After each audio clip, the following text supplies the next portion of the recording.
LinkedIn's by far one of the most powerful platforms for generating business leads in the world.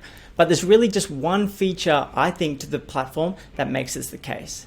And that's LinkedIn's Sales Navigator, a powerful search engine that helps you find all the professionals around the world and organize based on their professional characteristics. Now in this video, we're going to be talking about how to make the most out of Sales Navigator and generate leads on LinkedIn in 2024. We're going to be going through how to sign up for it, what are some of the different features that you can use, and some of the new features in 2024 that take use of powerful new technologies such as AI and help you generate the most leads you can in 2024. Hey, how's it going? Ryan Caswell here from b2bleads.com. Today we're going to be taking an in-depth look, step-by-step guide on how to use Sales Navigator, how to build lists, how to find your ideal target markets, and the different ways that you can organize them and reach out to them. So it's really quite in-depth. We're going to be going into a lot of detail, but we're also going to be moving pretty quickly so that it's a very concise lesson on how to get started with Sales Navigator, covering everything so you can build really tight lists for your ideal clients on LinkedIn. Let's get started. All right, so as I mentioned, we're going over a complete Sales Navigator tutorial for 2023. LinkedIn changes a lot, so we're going to be going over some of the new features, some of the updates, what's new, what's different. Honestly, by the time you watch this video, it could be changed again. It does change quite regularly, but I wanted to get this out because it should be the most up-to-date by the time you're watching it. So very, very high level, I'm just going to go over what we're going to be covering in today's lesson. And very quickly as well, this is really centered around how to find your ideal clients on LinkedIn. Actually, that's not true. You could use it to find prospects. You can use it to find potential employees. It's just around how to find exactly who you want to based on people's professional characteristics, the types of companies they work for. But primarily, we use it to find leads for business, for sales. So a bit of an introduction. What is Sales Navigator? How to sign up to it? What's it cost? And why you potentially need it versus just the free version. We'll go over some terminology and ways to search using Sales Navigator. So filters and searches, the difference between leads and accounts, the difference between lists and searches, the different categories of people you can find, first, second, third degree, active users, open profiles, the different types of campaigns you can run on LinkedIn, the different ways to contact people. And this is going to determine the different ways you're going to build your lists. And then, of course, we're going to jump into some real world examples of finding people and prospects on LinkedIn. So how to define your client, how to make sure you're only bringing in the right types of people when you're searching for them, how to get your search right, how to build company lists, and how to find people like really specific types of companies, where to start when it comes time to actually messaging people, where to actually start in terms of getting the best conversion rate, and then a few limitations of Sales Navigator so you know how to use it more effectively. And yeah, if you have any questions, you can obviously put them in the comments below. So what is Sales Navigator? How to sign up to it? Let's get started. Let's kick this off. So if you sign into your LinkedIn, I'm guessing if you're watching this, you should be at least familiar with LinkedIn as a platform. You can actually, if you click on the little work button here, you'll see sales solutions. And if you click on that, it should bring up a range of different options and premium subscriptions that you can use. And Sales Navigator is the one we're actually talking about today. So if you jump in, I've already signed up to it, obviously. You can see it here. And it costs around roughly $100 to about $130 a month, depending on where you're located and whether you buy a yearly subscription or pay month to month. And this is what it looks like. And it's a little funny in that it's actually separate from LinkedIn. You see it has a different look and feel, and it's almost like a different website. It's separate but connected at the same time. So if you reach out to people and connect with people here on LinkedIn or Sales Navigator, it's actually connected to their LinkedIn. And so they'll see it in their inbox. And when they reply, you see it here, but you can also respond and reply on your actual LinkedIn profile. And it's actually quite annoying. I would say it's one of the downsides of LinkedIn. So what we recommend doing is, even if you're using Sales Navigator to find your prospects on LinkedIn or people on LinkedIn, you use it, but you find your way back. Like say you find them here, this is still on Sales Navigator. You can potentially message people here in Sales Navigator. But what we actually recommend is going to LinkedIn and doing all your activities, engagements, and communication through the LinkedIn platform, because that keeps everything in one place. And if you should you stop paying to use things like Sales Navigator or the premium subscription, what that means is that you're not going to lose all that information, conversation history. It's all going to stay retained within LinkedIn. So a little tip, one of the downsides of using Sales Navigator, but a very easy workaround, but a lot of people fall into that trap when they first get started. What is Sales Navigator? Essentially, it's one of the premium subscriptions, and what's really powerful about it and why you would actually need it versus the free model. So if you look at LinkedIn and you wanted to find people on LinkedIn, it really has limited options in terms of your filters. You can put second, third degree, you can choose location. There's a few other things. You can even go on title. But the problem with title is it doesn't let you write really advanced rules around the specific people you want to reach out to. But really importantly, the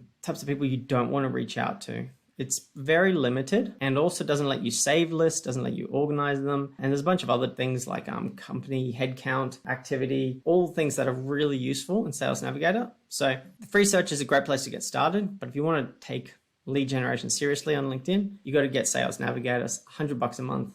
Geez, you get one client from that and it's paid for itself for the year for most people. So definitely worth it. Let's go over some of the terminology. So I'm going to work pretty fast here. I want to try and get this to be a fairly concise lesson for those who are not familiar with it. So when you first get into Sales Navigator, it looks like this or something like this, or by the time you watch this, it might have changed layout again, but more or less the key features haven't changed in the last 5 years. You can start doing a search, just press enter, and you'll get something like this because it's blank. Now what you've got are searches and filters, and you've got lists. So if you look up here, you've got accounts and leads, and then if you look here, you've got saved searches. So these are your lists, account list, lead list, and these are your searches, and you can search for leads or accounts. So this might get a little confusing, but I'll do my best to keep it simple. An account is like an organization or the company that the person actually works at. So people create company pages on LinkedIn and people can say that they work at that specific company or that specific account because it's not called companies because you can have organizations, not-for-profits, government organizations. They call them accounts on LinkedIn, and a lead is a person, a specific person. So you can do a search for people, leads, or you can do a search for accounts, companies, organizations. They're the two ways that you can search. Now up here are where you have your lists. So here, when we do a search, we're building rules to find leads. We're building rules to find accounts. Up here is where you can save people to a list or save accounts to an account list, but there's no rules.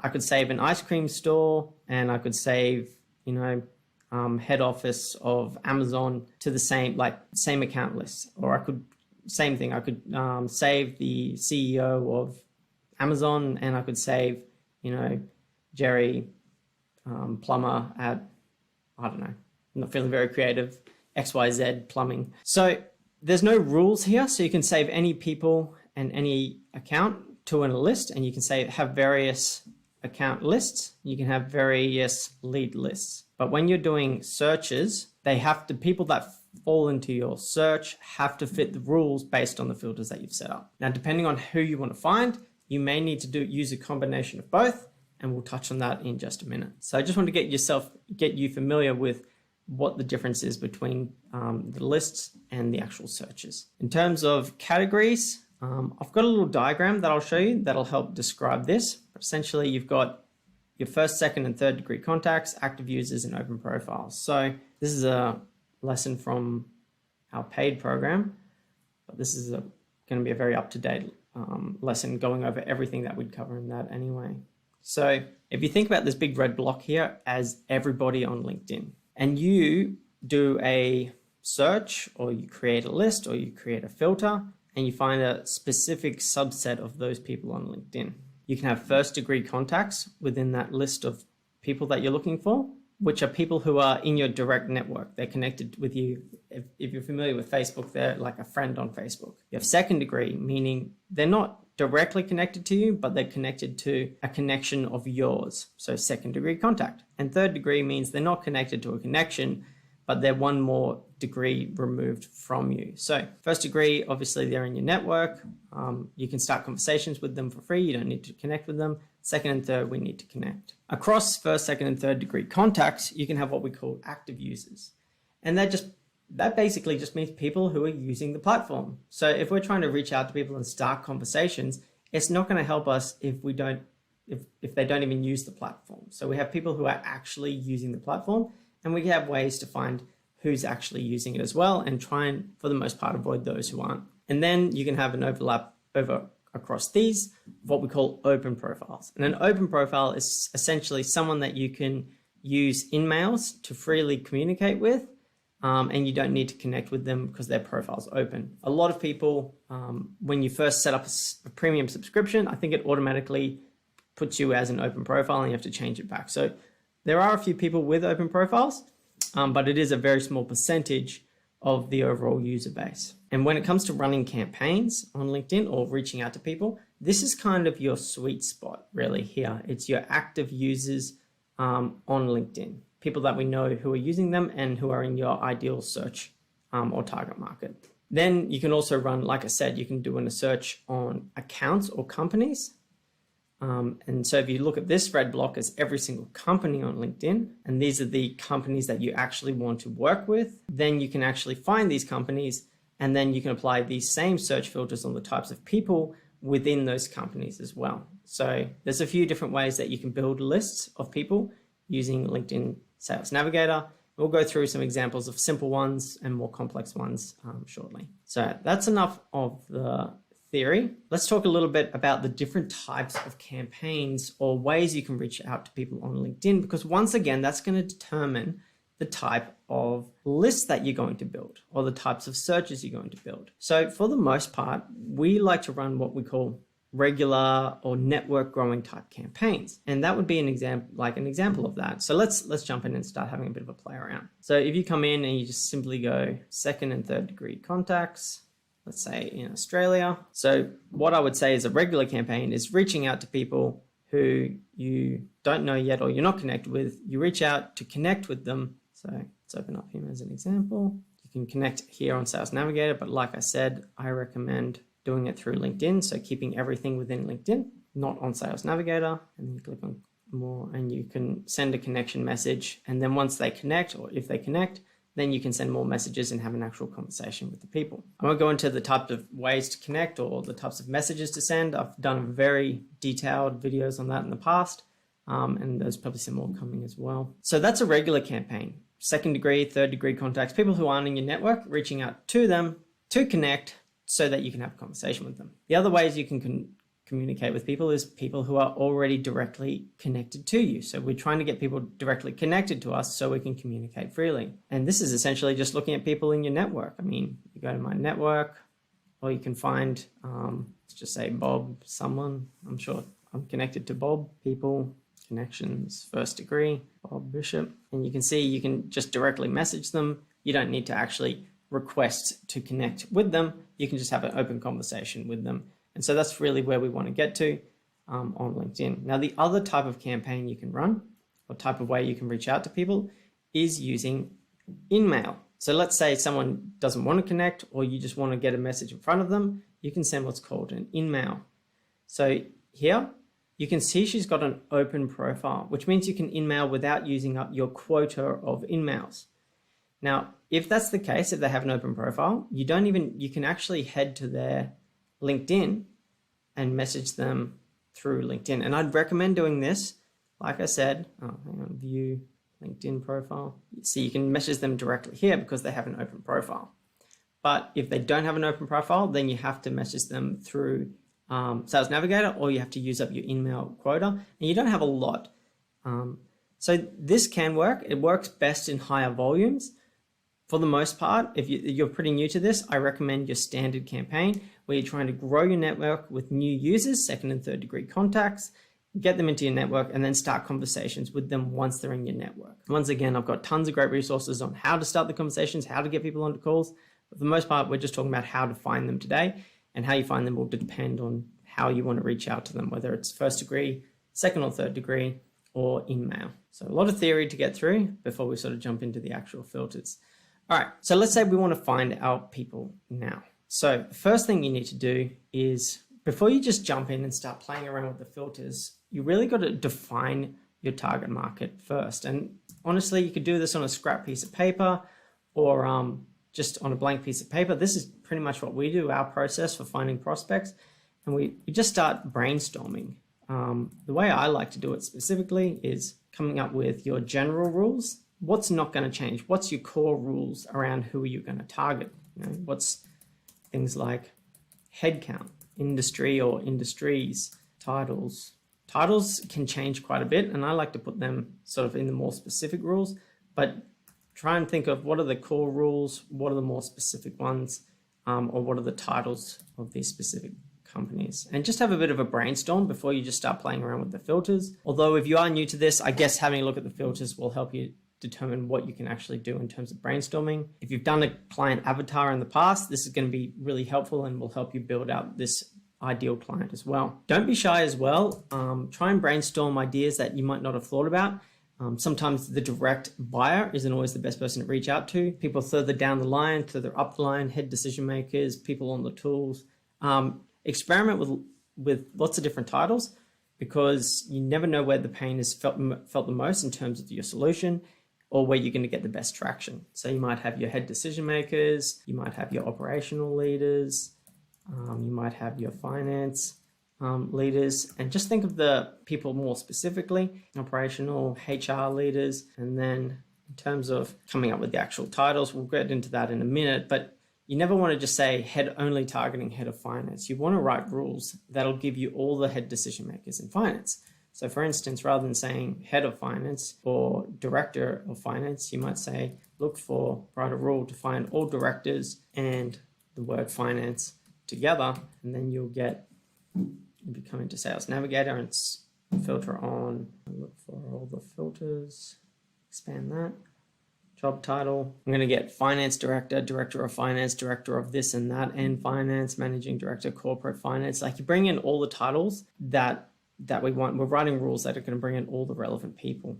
And that's what makes the Sales Navigator really powerful. So have a bit of a brainstorm, think about who your ideal client is before you start building out the lists, and how you're going to organize them. What are the different pain points of the different, potentially across different industries?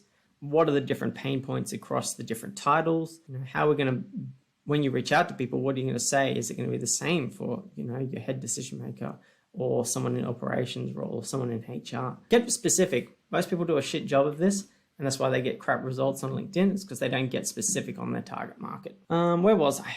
Defining your clients and company. Yeah, so you want to, like I said, get a piece of paper out, get a blank Word document, and start filtering. So let's have a bit more of a play with your filters in LinkedIn and talk about how we actually use them to build a list now. So this is probably why you're here, but it's important to go through a lot of this initial stuff first to help you understand. So, if you have Sales Navigator Core is what we use. That's kind of the cheapest one, and it does everything you need to in terms of search. Basically, the filters are pretty self-explanatory, company headcount, company headquarter location, company headquarters, function. I don't tend to use function much. I found it's sort of how LinkedIn decides what function they're in. And so I tend to just try and get the title right, because that pretty much indicates their function in anyway. Seniority level, I never use that as well. Once again, the title is the best indicator of that, what people call themselves. Activities and shared experience.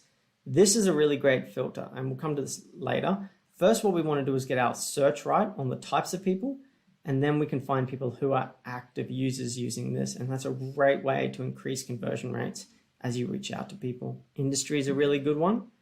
Now, they've made some changes recently where, if you look at, as an example, manufacturing is a new category, whereas before it had more specific companies, and then they've got a number of niche manufacturing areas within it.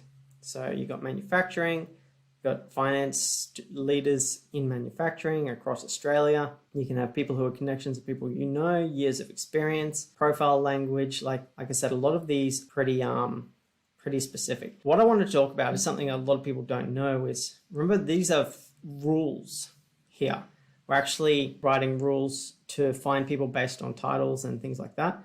Sometimes someone will fit the rule, but we know they're not a fit. And so we want to exclude them, but we can't change the rules to get rid of them. So the way we do that is what we do is we save them to an exclusion list. So you might call it, I don't know, example, I'll just call it example exclude. And then you go lead list, example exclude, you can see them there.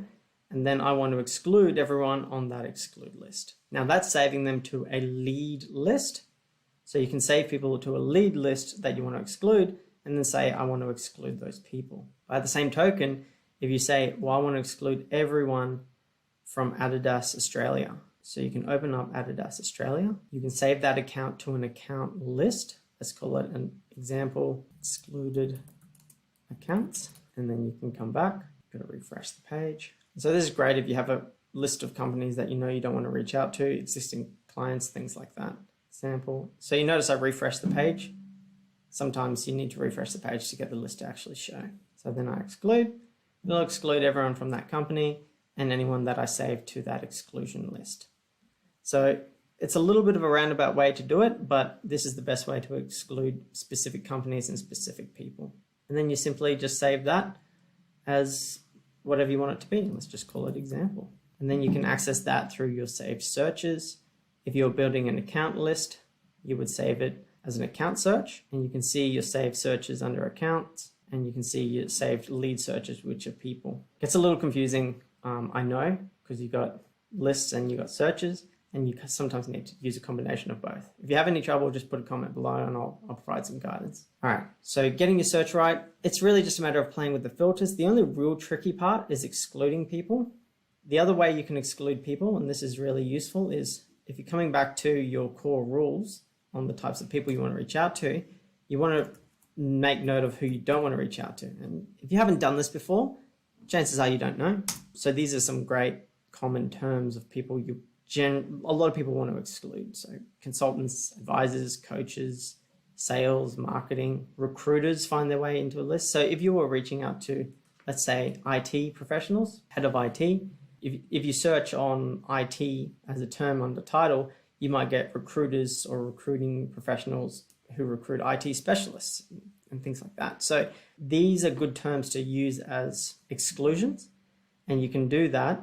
This or function means I want you to exclude this or this or this or this. If you want to combine them together, you need to use an AND function, capital A-N-D or capital O-R. So these are what's called Boolean search rules, and really powerful way to build really like specific rules on who you want to reach out to. Now, if I come back to my original people search, let's say I wanted to exclude all those titles I put in before.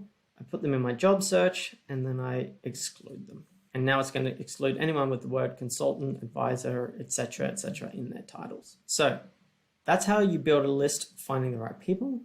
Now, let's say you wanted to find people at really specific types of companies, and the industry categories just don't cut it on LinkedIn. Like say manufacturing, you can go more specific, but let's say you want to find ice cream machine manufacturing or gym equipment manufacturers. I think they are in there, sports equipment manufacturers, but you want to talk about manufacturing gym equipment specifically. What you need to do is basically find those companies, save them to an account list, and then look for those people here.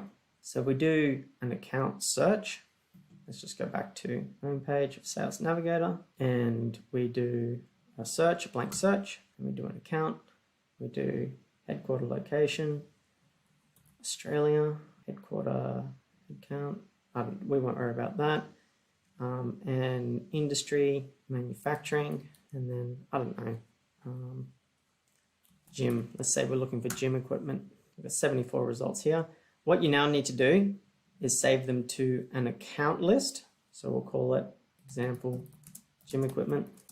So this keyword search up here looks for the term gym either in the title or in the actual company description itself.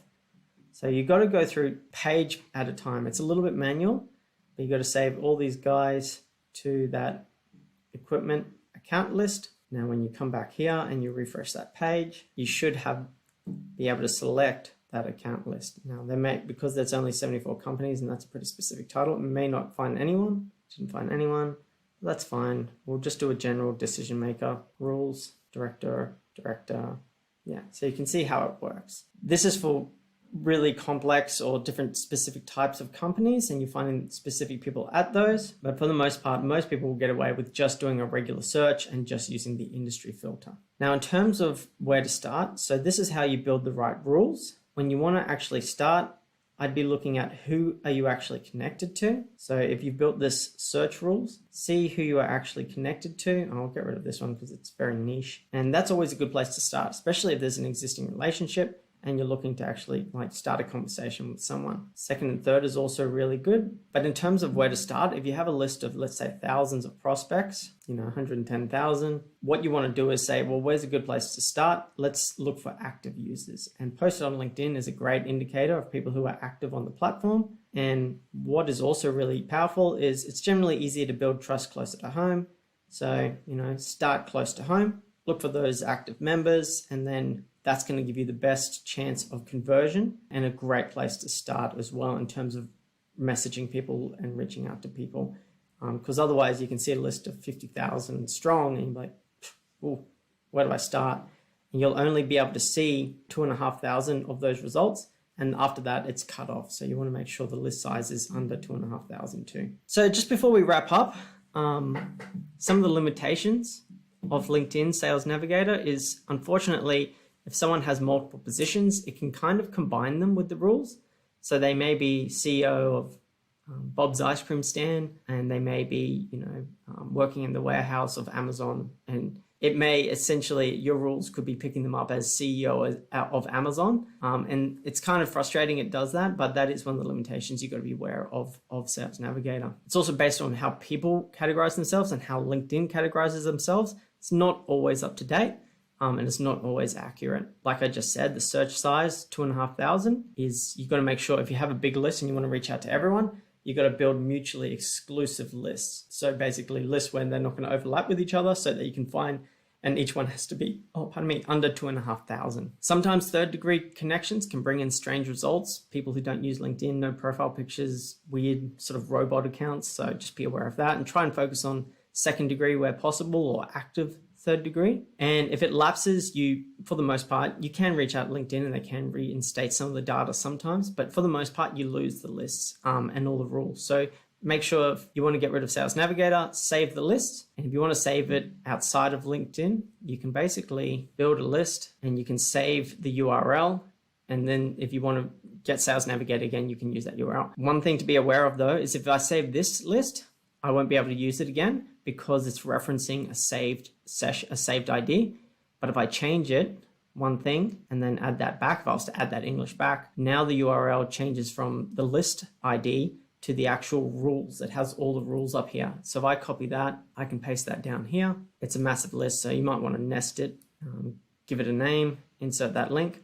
And you can even share that with other people who have Sales Navigator. That's a great way to share lists and save lists outside of Sales Navigator. And one other limitation, it's constantly changing. In fact, we help people on multiple different profiles, and my platform looks different to theirs. So they're constantly changing and they're constantly rolling it out sporadically. So your profile might look different to mine, but for the most part, it should have the same more or less functionality. So it's constantly changing, but in my experience over the last 5 years, the core functionality still remains the same.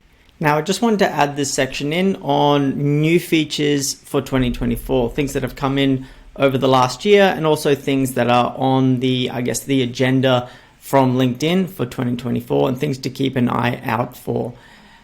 So some things that have changed is, from what you saw in the previous part of this video, is that some accounts are seeing a different user interface on their Sales Navigator. For the most part, it doesn't make a huge amount of difference. However, there are some things that actually do change the functionality and search results fairly significantly. So let's have a quick look. The first one is the spotlights feature. So this area on the left, I'll zoom in a little bit, obviously has a different look now, but for the most part, the functionality and the filters are all more or less the same. What's different is for some people, and for some people still, you'll still see the layout that you saw in the previous part of this video. But a lot of people are seeing this this layout now, where instead of being able to select the spotlight and the different ways that people are engaging, what you have here is these toggles.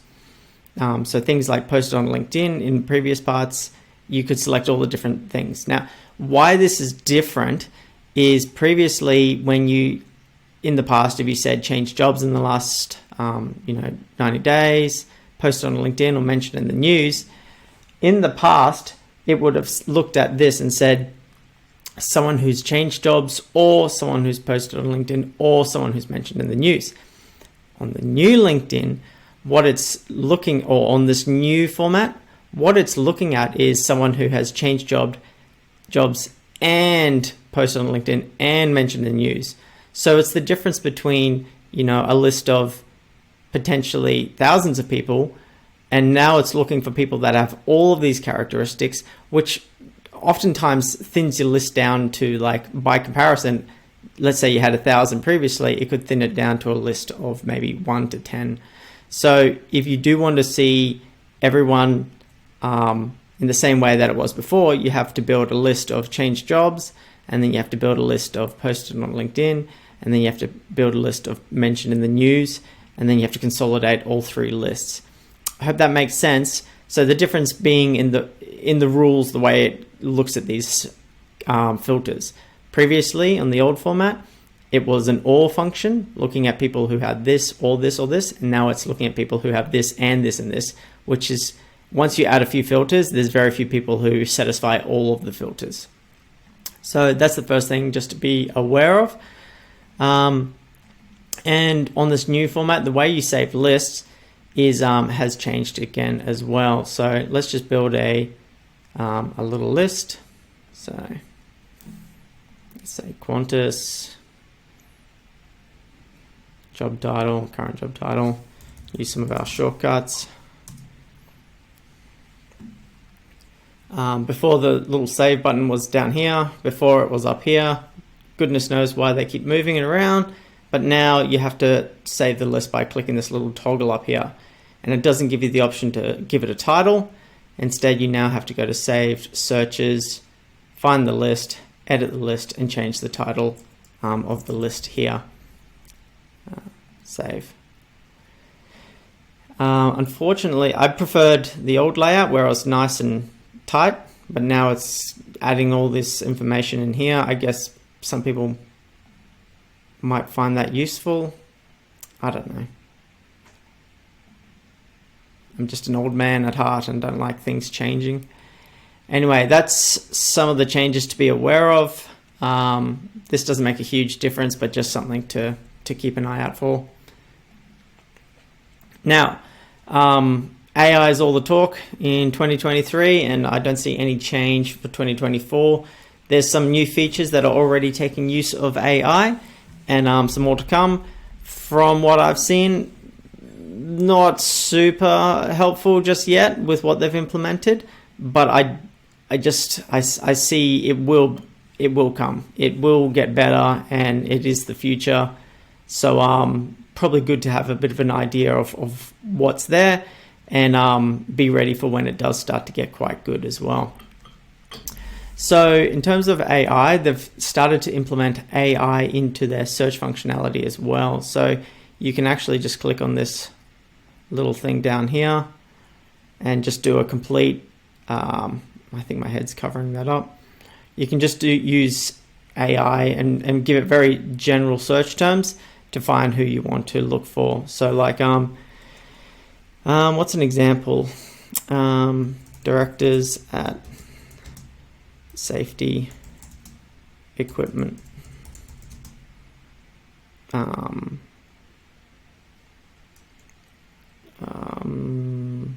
Manufacturers.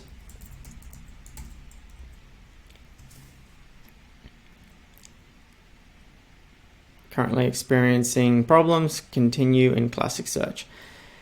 So this is what I mean, like a lot of the features that come out in LinkedIn, they sound good, and for the most part, they probably will be good in the future. But when they first roll them out, this is, they kind of work 80% of the time, and then you're just sort of left like this the other time. But yeah, I've been playing around with this. I haven't found it better than just knowing how to use Sales Navigator. If you watch this video, I think you'll do a lot better than trying to bumble your way through using AI assisted search. It's probably good if you have no idea what you're doing. But from the few things I've played with, it hasn't been that particularly helpful. So if you've already watched this whole video, you'll know everything you need to find exactly who you're going to reach out to. But just something to be aware of there. Now, there is another cool feature I just want to quickly touch on, which is the not the search, the company summaries. So let's have a look at this. They also have a new feature where you can map out relationships for the company. This isn't something that we've really found useful, at least not for our targeting, but I know some people may want to look into this if they're targeting big companies and need to know who's connected with who. But that's another new feature. I'm not going to get too much into that now just because I haven't had a lot to do with it. I haven't found it particularly useful and I don't want to sort of steer you in the wrong direction. Now, there is a Account IQ where you can generate overviews of a company using AI. It's pretty cool in theory. Yeah, so you click on that and provides you this big summary of the company, challenges, and all sorts of things like that. It's very cool, but once again, it doesn't work for companies under 500 headcount. So it's really just for the large end of town, and it's probably not that hard to generate a summary of this anyway for those size companies, but you know, heading in the right direction. So it's a cool feature, but unless if you're only targeting companies over 500, then it's great. If not, then you just gotta keep doing what you're doing. Now, lastly was buyer intent. So this is once again another really cool idea. I feel like I'm just telling you things that are potentially very cool, but not necessarily cool yet. But still, I want you to be aware of all the new features in LinkedIn Sales Navigator. So if we go back to Save Search, so I'm actually using a version of Sales Navigator, not Sales Navigator Core, but in fact, Sales Navigator Advanced. So I upgraded to test out some of the new features. Specifically, Account has buyer intent. Now, the way this works is it looks at the audience's engagement with, if you're running ads on LinkedIn, which we're doing at the moment, it looks at their engagement with your advertisements. It also looks at engagement with your company page. They provide a bit of a list of like the kind of engagement or buyer intent signals that it's based on. I'll move my head there. And you can build your normal list. Let's say you're looking at coaches, business coaches in New York. Then you can apply this account buyer intent filter, and it'll show people who have the highest buyer intent based on their engagement with your brand and possibly with needing your services. I'm not sure of all the things. They don't really. You can have a bit of a look. In-mail, ad engagement, company page views, and profile views. So yeah, a really cool idea, a really cool feature. But from our testing, I haven't seen an improvement in engagement through outbound by targeting people who have buyer intent. In fact, it's been worse. So we're still doing some testing. I really want to get this to work. It's a really cool idea. You know, if someone has buyer intent, then the theory is that it should work better. But yeah, until we've seen a significant improvement in results, then I can't say that this is like a slam dunk new feature that you've got to be using and paying extra for. But, you know, it's early days yet. I'm sure it will get there. But that's just what we've seen so far. So that's it for the new features. Otherwise, you know, the core functionality of Sales Navigator hasn't really changed. It's still a super powerful platform to find who you need to reach out to, organize them, and it's still, really what makes LinkedIn the powerhouse platform it is for B2B lead generation today. So I hope that's helpful. I know it can get kind of confusing. So if you have questions around rules, feel free to reach out, ask questions, put in the comments below. I'm happy to help.